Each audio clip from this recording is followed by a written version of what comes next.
और ये जो राइटर है मुल्क राज आनंद, बहुत ज्यादा ये इंग्लैंड के में अपने स्टे के दौरान बहुत ज्यादा इंग्लिश राइटर्स, फिलोसोफर्स और इंटेलेक्चुअल्स के कांटेक्ट में रहे, तो बहुत ज्यादा इनके अंदर ना, इनका जो स्पेशली इनका जो फर्स्ट नॉवल है अनटचेबल, ये स्टोरी तो एक लोअर कास्ट सेक्शन की है, और बट इनका जो एक एक्सपोजर रहा है टूवर्ड्स डिस्कशंस, और इनको इस लेवल तक उनको टाइटल भी दिया गया था चार्ल्स डिकन्स का ना, और because of the way he rights. Okay, ये जो स्टोरी है टू लेडी राम, ये एक कैरेक्टर है लाला झंडा राम, उनकी दो वाइफ्स हैं, ठीक है, ये उनकी स्टोरी है। आम ऑर्डिनरी शॉपकीपर है वो, दो विमेन हैं सुखी और शकुंतला, उनसे उनकी मैरिज हुई है, और उन्हीं को मतलब अपनी वाइफ्स को वो लेडी रैम्स कहते थे। जस्ट किसके लिए कहते थे वो, कि उनकी जो एक बिटरनेस है ना उसको थोड़ा शांत कर सकें, जो एक दो वाइफ्स में एक वॉर है हमेशा, जो कॉन्फ्लिक्ट है, और तो उनको लगता था कि अगर किसी एक को वो लेडी राम कहते हैं तो that will create a disaster. तो जो एल्डर वाइफ है झंडा राम की, सुखी, वो there is no chance of perpetuating the child, that is the perpetuating the race, uh, of not being able to bear a child. So ये reason बनता है कि वो शकुंतला से मैरिज करते हैं। तो लेकिन जो फर्स्ट वाइफ है उससे झंडा राम जो है उसको बहुत ज्यादा फाइनेंशियल सपोर्ट मिलता है, बिग डाउरी है उसके पास जो वो लेके आई है। और जो सेकंड वाइफ है, she introduce love romance in his life. अब हम ये जो स्टोरी देख रहे हैं, ये स्टोरी है उस कॉलोनियल रूल की बात हो रही है जहाँ पे ब्रिटिश रूल है, और छोटे छोटे जो जो नवाब्स और ये सब जो पोजीशंस थी तब, तो इस कॉलोनियल रूल में एक पोजीशन मिलती है झंडा राम को, जैसे वो नाइटहुड होता है ना, एक पोजीशन है नाइटहुड की, KNIGHT। तो वो पोजीशन इसको कन्फर होती है, और इससे इसका सोशल रैंक एलिवेट हो जाता है, और ये फिर वो एलीट सेक्शन में, और वो एलीट सेक्शन उस ब्रिटिश एम्पायर का हिस्सा। तो ये एक एक इशू बनता है यहाँ पे। कौन सा इशू, कि कौन सी जो वाइफ है उसको लेडी राम उसका टाइटल मिले। ये ट्रबल इतना मतलब बढ़ जाता है जब वहां पे ये न्यूज आ जाती है कि झंडा राम जो है उसको ये टाइटल मिल रहा है नाइटहुड का। क्योंकि क्यों क्यों कंफ्यूजन और झगड़ा जो है उसके रीजन बढ़ जाते हैं, क्योंकि इनविटेशन भी जाता है उसके पास फिर, क्योंकि जब उसको टाइटल मिला है तो एक बहुत पार्टी है ग्रैंड गार्डन पार्टी में, वहां उसको अटेंड करनी है, और वो तब ब्रिटिश रूल की जो सुप्रीम पावर है, एक्सीलेंसी है, उसके रेजिडेंस पे है वो, that means excellency the governor, और उसके रेजिडेंस पे वो पार्टी है। तो वो सेरेमनी में सारे मेन डिग्नेटरीज, ग्रेट जो टाइटल्स होल्डर हैं, जो जितने स्क्रॉल्स और मेडल्स ऑफ ऑनर्स हैं, सबने आना है। अब ये जो इनवाइट है, ये जो इनविटेशन है, ये क्या लिखा हुआ है इनविटेशन पे, कि दिस इज फॉर श्री झंडा राम एंड लेडी राम। सो ये बन गई बिग प्रॉब्लम, क्योंकि अब वो किसको अपने साथ लेके जाए। तो वो पहले अपनी सेकंड वाइफ को कहता है to get dressed in a new sari for the party. अब ये जो इन्फॉर्मेशन है ये पहुंच जाती है फर्स्ट वाइफ के पास, वो इतना गुस्सा हो जाती है वो, कि एक वॉर शुरू हो जाती है उन दोनों में। और जैसे ही वो जो वो अब्यूज है, सुखी अब्यूज करती है, कर्स करती है, तो वो करता है कि अब मैं क्या करता हूँ, फर्स्ट वाइफ है उसको ना, मतलब अब किसी बीच में वो काउंसिल और रेफरी की तरह आता है, and he just drags his first wife's hair, right. और ये जो एक डोमेस्टिक ड्रामा है, इसमें जो झंडा राम है, इसका जो ड्राइवर है ना, शूफर है उसका, वो ये सारी घटना को विटनेस कर रहा है।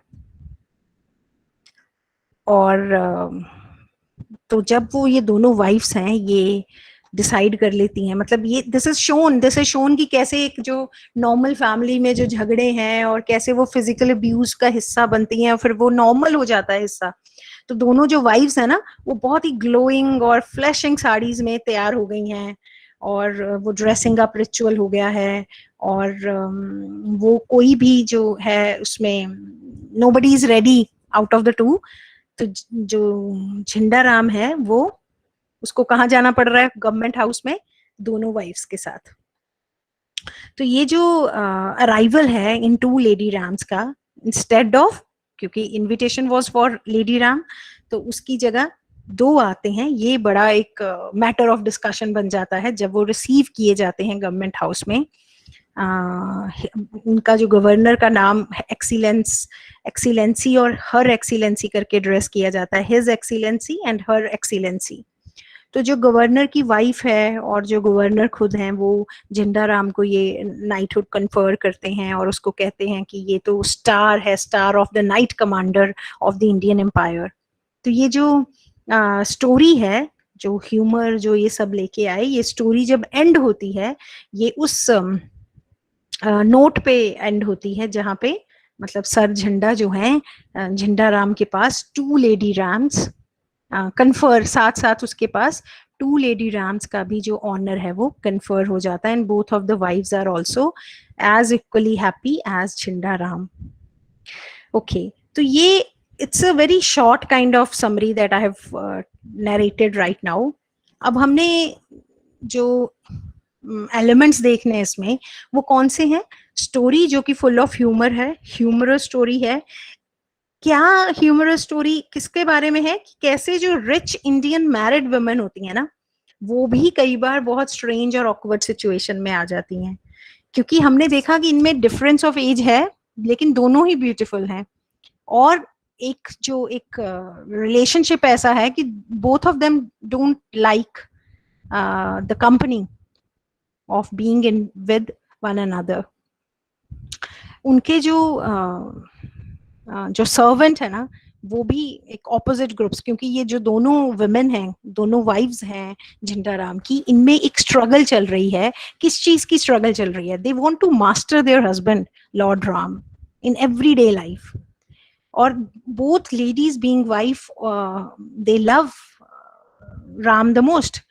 अब हम देखते हैं कि ये जो हमने देखा कि जो एक क्वर्ल दिखाई गई है शकुंतला और सुखी में, so this becomes a form of a battle.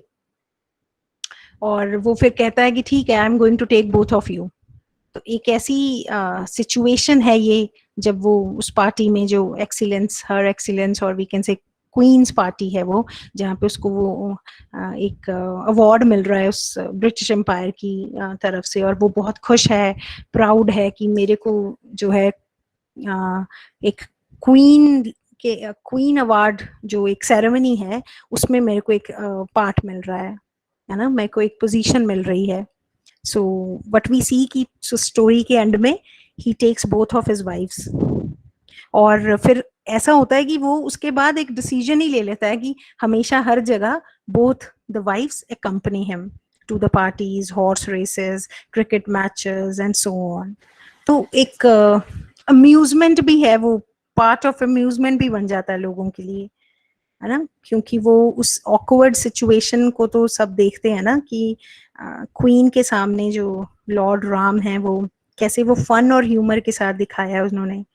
और जैसे हमने कहा जब हम मुल्क राज आनंद की बात करते हैं कि उनका जो स्टे रहा इंग्लैंड में, और जैसा उनको अपने नॉवेल्स की रियलिस्टिक पोर्ट्रेयल, एक तो नॉवेल्स होते हैं कि उसमें फिक्शन के होता है फैक्ट के साथ साथ, मुल्क राज आनंद वो राइटर्स में से एक हैं who are known for their realistic portrayals of social economic problems जो इंडियंस फेस कर रहे थे कास्ट सिस्टम के कारण भी और ब्रिटिश कॉलोनियल रूल के कारण भी। बहुत सारे क्रिटिक्स हैं वो कहते हैं कि जो मुल्क राज आनंद है ना, ये बढ़िया जो प्रोफिशिएंट राइटर्स हैं इंडियन इंग्लिश राइटिंग में उनमें से एक है।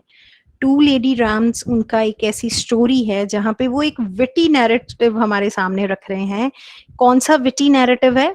WITTY, विटी नैरेटिव, लाला झंडा राम के उस हाउस होल्ड का जो जिसमें क्या चल रही है हमेशा, कोल्ड वॉर। और कौन सी कोल्ड वॉर है ये, दो लेडीज की, सुखी और शकुंतला। सो वी सी कि ये जो प्लॉट है, जो कहानी है, ये उस मेहम से जुड़ा है ना। वो एक भूचाल जो एकदम से आया है कि झंडा राम की लाइफ से। कहाँ है वो टू वाइफ्स जो कि हमेशा tug of war, cold war में रहती हैं with each other. Why? To attract the attention of their husband. और वो हमेशा से ऐसे ही दिखाया that the two wifes are always continuously quarrelling with each other. और इतना हो गया कि एक मतलब बीच में तो लाला झंडाराम जो है वो ये भी डिसाइड करते हैं that I am going to divide this house into two separate wings. और फिर वो दोनों विंग्स एक एक वाइफ मेरी मैनेज करेगी। और उसने जो हाउस होल्ड कोर्स हैं वो भी डिवाइड किए हुए हैं अपने वाइफ्स के, ताकि वो एक दूसरे से दूर रहें। तो when we see at the story, जो फर्स्ट वाइफ है सुखी, वो जो सेकंड वाइफ है शकुंतला, उसको एज अ सब्स्टिट्यूट देखती है।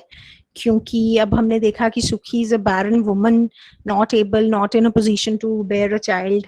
और जैसे ही वो डिवीजन होता है हाउस होल्ड कोर्स का, है ना, वो भी कंट्रोल जो है, कंट्रोल के लिए भी जो एक अटेम्प्ट है, क्लेम है, वो चल रहा है।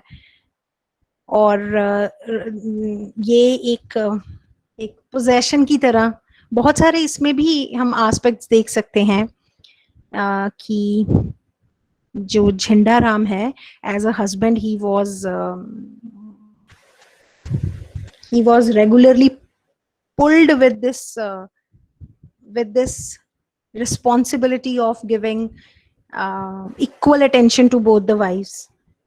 तो वो alternate days पे उसने डिसाइड किया हुआ है to be with his wife, each wife, और इक्वल अटेंशन देता है वो। और लेकिन जो ये सब चल रहा है, जो उसने पूरा सिस्टम बनाया हुआ था, ये सब कैसे एक मेहम में बदल जाता है जब उसको वो नाइटहुड अवार्ड की जाती है और एक गार्डन पार्टी के लिए उसको लेडी राम के साथ आना है। तो अब वहां पे इनविटेशन कार्ड पे लेडी राम लिखा हुआ है, टू लेडी राम्स की जगह। तो वो सारा we just talked about a few minutes ago. अब चलो, ये तो हो गई एक बात। अब इस स्टोरी में इफ यू सी क्लोजली, जो एक सोशल स्टैंडर्ड्स की बात हो रही है, सामने हमारे कुछ कॉमेडी है, कुछ ह्यूमर से भरे एलिमेंट्स हैं, लेकिन क्या ये बिल्कुल क्लियर नहीं दिखा रही बात कि जब हमारे सामने हम ऐसा इंप्रेशन देखते हैं कि a man married twice, that means men were free to marry multiple times if their wife was not able to provide them a child. So this definitely talks about the discrimination in the society against women. ये भी एक बात को highlight करती है कि women की अपनी कोई आइडेंटिटी नहीं थी सोसाइटी में। क्योंकि उनकी क्या आइडेंटिटी थी? They were defined by their husbands, they were defined by the name, the family of their husbands, the occupation, the profession of their husbands. तो आप यहाँ पे जब इस स्टोरी को देखते हैं, यू सी जो फर्स्ट वाइफ है वो एक्सेप्ट करती है इस हार्श ट्रूथ को, जो उसके हस्बैंड की सेकंड मैरिज है। वो प्रोटेस्ट नहीं करती है इस इनजस्टिस के लिए, और बहुत नंबली जो एक एक्नॉलेजमेंट है उस ट्रूथ की, क्योंकि उसको लगता है that she being barren is the right reason for her husband to go for second marriage. एक इंडिविजुअल के तौर पे जो उसकी वैल्यू है वो क्या है? सिर्फ एक एयर, एक उत्तराधिकारी, HEIR, एयर जो प्रोवाइड करता है, उत्तराधिकारी जो प्रोवाइड करता है अपनी फैमिली को, वो वुमन की एक वैल्यू है। एज एन इंडिविजुअल उसकी कोई वैल्यू नहीं है।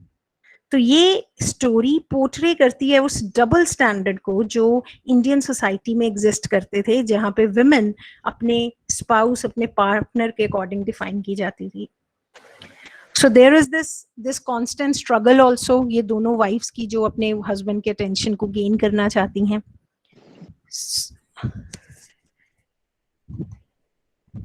And then there is this reference जहाँ पे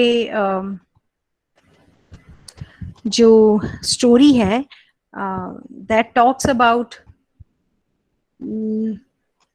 this this depth that I was talking about, कि जो जो इनजस्टिस का एक लेयर्ड मीनिंग है ना, इनजस्टिस किसके तरफ, पहले तो वो फर्स्ट वाइफ का, पर ये तो नहीं है कि अगर रीडर्स मिस कर दें कि सेकंड वाइफ के साथ जो हुआ है वो भी डिप्राइव्ड है सर्टेन वेज में, because it is very surprisingly to imagine that a woman would be willingly marry an already married man, है ना. तो so this is another point that is referred to, that can be uh, that can be looked at. और इसमें जब हम झंडा राम का जो कैरेक्टर है, जो हमारा प्रोटैगनिस्ट है, और वो कैसे अपने रूल्स को बेंड करता है जैसे जब उसकी विल होती है, क्यों, ये भी सोचो क्यों, क्योंकि उसके पास पावर और मनी है. सो दैट मीन्स जब एक इंसान पावर और मनी को होल्ड करता है, so he also becomes the agent to change rules. So that means हम किसी भी इरा में हों, ये यही इस चीज को पॉइंट करता है कि किसी भी इरा में हो, किसी भी टाइम में हो, पावर जो है ना, जब वो एक हाईएस्ट पोजीशन में आ जाती है तो वो एब्सोल्यूट पावर भी पॉल्यूट करती है सोसाइटी की working. Okay, as we were talking in one of other text, हम बात कर रहे थे स्पेशली पोइट्री को जब हम डिस्कस कर रहे थे कि कुछ पोइट्स ऐसे हैं, जैसे निज़म इज़िकल में हमने नाइट ऑफ द स्कॉर्पियन की बात की, जब हमने कहा इंडियननेस है उसमें, है ना. तो कुछ राइटिंग्स ऐसी हैं जहाँ पे इंडियन कलर रिफ्लेक्ट होता है. तो इंग्लिश लैंग्वेज टूल बना इंडियन जो जो सब कॉन्टिनेंट है, जहाँ पे हम देख रहे हैं सबने ब्रिटिश रूल के एक्सपीरियंस को भी लिखा, है ना, और बहुत कुछ सोशल सिचुएशंस पे भी लिखा. और हम जब इंग्लिश लैंग्वेज को देख रहे हैं, जिसके जरिए इंग्लिश लैंग्वेज को इग्नोर नहीं किया जा सकता, क्योंकि जो नेशनलिस्ट स्पिरिट है ना, जो इंडियंस में आई उस टाइम पे, वो कई बार बहुत लोग कहते हैं कि वो वेस्ट के लिटरेचर से भी आई, और वो रीजनल आइडेंटिटीज का जो एक एसिमिलेशन है, उस सब ने उसको उसमें कंट्रीब्यूट किया है. ए.के. रामानुजन का ना एक ऐसे है जहाँ पे वो कहते हैं कि क्या कोई ऐसे है कि is there an Indian way of thinking, और वो कहते हैं कि एक ना, I just want to quote it, just listen to it, it's wonderful. Once a man was drowning in a sudden flood. Just as he was about to drown, he found a raft. तो वो बहुत जबर, उसको ना पूरे force के साथ cling उसको पकड़ता है बहुत जोर से, और वो जो राफ्ट है उसको सेफली ड्राई लैंड पे ले जाती है. इतना ग्रेटफुल है वो उस राफ्ट के लिए कि मेरे को तो इसने जिंदगी में वापस ले आया है ये. तो ये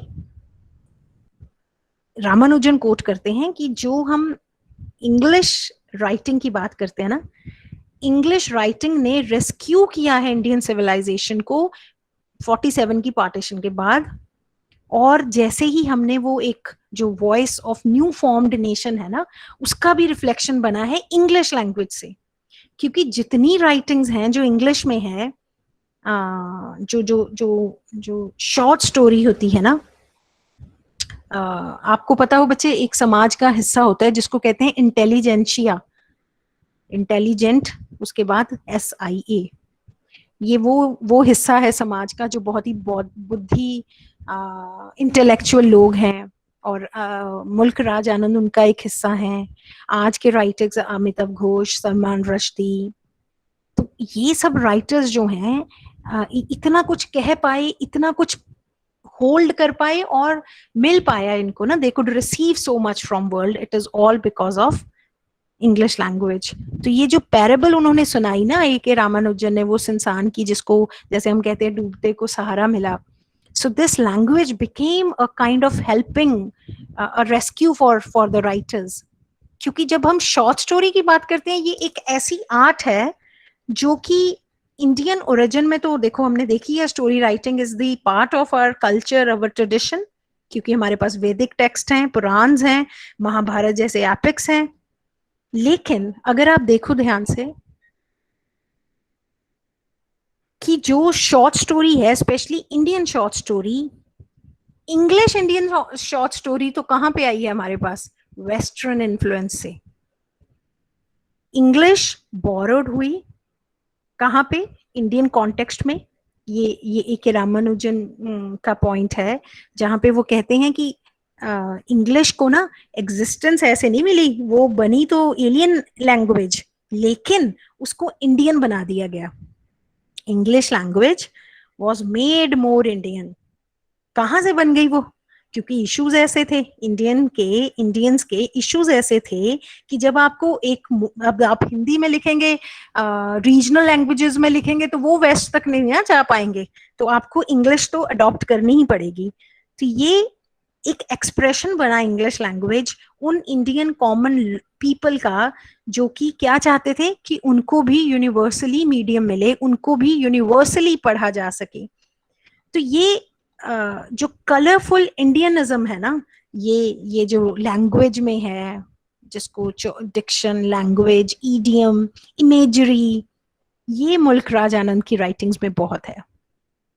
हमने कहा ये वो ट्रायो है, जो ट्रायो में से एक है, जो 1930s के टाइम का जो पीरियड है, जिसको बहुत ज्यादा इन्होंने प्रीडोमिनेंटली रूल किया है। आनंद जो है वो राइटर्स जिन्होंने मतलब 11 नॉवेल्स, कितनी सारी शॉर्ट स्टोरीज लिख दी हैं, और ये इंग्लिश लैंग्वेज के जरिए इन्होंने उन इश्यूज को रिफ्लेक्ट किया है जो उस समय के इंडिया में थे। इंडियन इंग्लिश जो शॉर्ट स्टोरीज थी, जैसे कि ब्रेथ इन द मिरर है, टू लेडी रैम्स है, और इनकी ना एक कलेक्शन थी मुल्क राज आनंद की, the tractor and the corn goddess, CORN, corn goddess. उस कलेक्शन का हिस्सा है ये स्टोरी टू लेडी रैम्स। तो जब हम ये बात कह रहे हैं, ए के रामानुजन को हमने कोट किया, हम ये सब क्यों कह रहे हैं? हम इसलिए कह रहे हैं कि आनंद जैसे राइटर्स ने अपनी कहानियों के जरिए, स्पेशली इस कहानी के जरिए, एक highly developed form of folk tale हमारे सामने रखी है, जिसमें कि साइकोलॉजिकल अंडरस्टैंडिंग है उस समकालीन युग की, उस पीरियड की, उस कंटेम्पररी पीरियड की। ये शॉर्ट स्टोरी सिर्फ फोक टेल या साइकोलॉजिकल अंडरस्टैंडिंग की बात नहीं हो रही है, ये शॉर्ट स्टोरी एक सोशल सटायर के तौर पे आ रही है, क्योंकि हमारे सामने एक अंग्रेजी सरकार है। कौन सी अंग्रेजी सरकार? इंडिया की अंग्रेजी सरकार, ब्रिटिश रूल। ये हाईलाइट करती है जो टसल है, कॉलोनियल सब्जेक्ट झंडाराम जो है वो क्या चाह रहा है? अपने कॉलोनियल मास्टर के लिए क्लोज एक बॉन्ड, उसको लगता है नाइटहुड मिलना मतलब I will be a part of that society. तो ये जो स्टोरी है ना, तुम लोगों ने जो इसमें ध्यान रखना बच्चे, इसमें सिर्फ यही स्टोरी सरफेशियल लेवल पे नहीं है, 2 लेवल्स पे है। लाला झंडाराम जो कि खुद सब्जेक्ट है, कॉलोनियल मतलब हम सब लोग इंडियन जो थे, हम ब्रिटिशर्स के अंडर थे, तो हमें क्या कहते हैं? We were colonised. तो हम कॉलोनियल या तो कॉलोनाइज्ड वर्ड यूज करेंगे या कॉलोनियल सब्जेक्ट यूज करेंगे। तो ये जो लाला झंडाराम नाम का कैरेक्टर है, ये भी मेजेस्टी के बिहाफ पे एक जो डिपार्टमेंट है उसमें क्लोज एक हिस्सा बनना चाहता है। एक तो ये कहानी का पार्ट हो गया। दूसरा है जहां पे उसकी वाइफ्स सुखी और शकुंतला, वो क्या है? वो भी कॉलोनियल सब्जेक्ट्स हैं। बताओ वो कैसे कॉलोनियल सब्जेक्ट्स हैं? मैंने कहा लाला झंडाराम जो है वो उस सेक्शन को बताता है जो कॉलोनियल सब्जेक्ट हैं, क्योंकि वो कॉलोनियल एक मास्टर है, कॉलोनाइजर है। कौन है वो कॉलोनाइजर? अंग्रेजी सरकार। सुखी और शकुंतला कहां से कॉलोनियल सब्जेक्ट्स हैं? अभी हमने बात की है कुछ मिनट पहले, क्या वो सह रही हैं?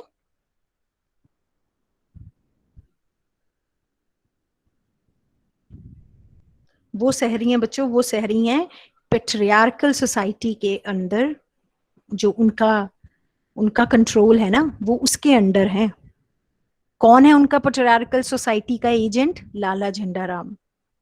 तो जैसे जैसे ये स्टोरी अनफोल्ड होती है, the reader understands the satire, क्योंकि वो सटायर किस चीज को हाईलाइट कर रहा है कि जो कॉलोनियल मास्टर है ना, वो भी गवर्न कर रहा है लाला झंडाराम जैसे लोगों को, जिनको वो ना जानता है ना केयर इतना भी नहीं करता।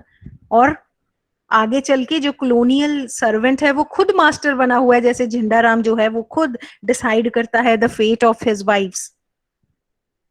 तो ये जो ऑनर नाइटहुड का उसको झंडाराम के ऊपर बेस्टो किया जा रहा है कि भाई जो इसने एम्पायर को ऐसी सर्विसेज दी हैं, क्योंकि वो छुप छुप के अपने इंडियंस के खिलाफ भी वो चल रहा है, तो definitely there is this indication कि उसका सोशल स्टेटस तो रेज करेगा, है ना।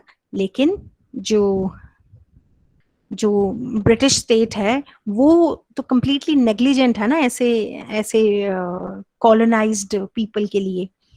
क्योंकि जो जो वाइफ्स का इशू है, जो लाला झंडाराम ने ये जो सेल्फिश डिसीजन लिया हुआ है कि मुझे सेकंड वाइफ को लेके जाना है, क्योंकि she is more beautiful, if he does not make her, if he does not please his second wife, तो वो जो एक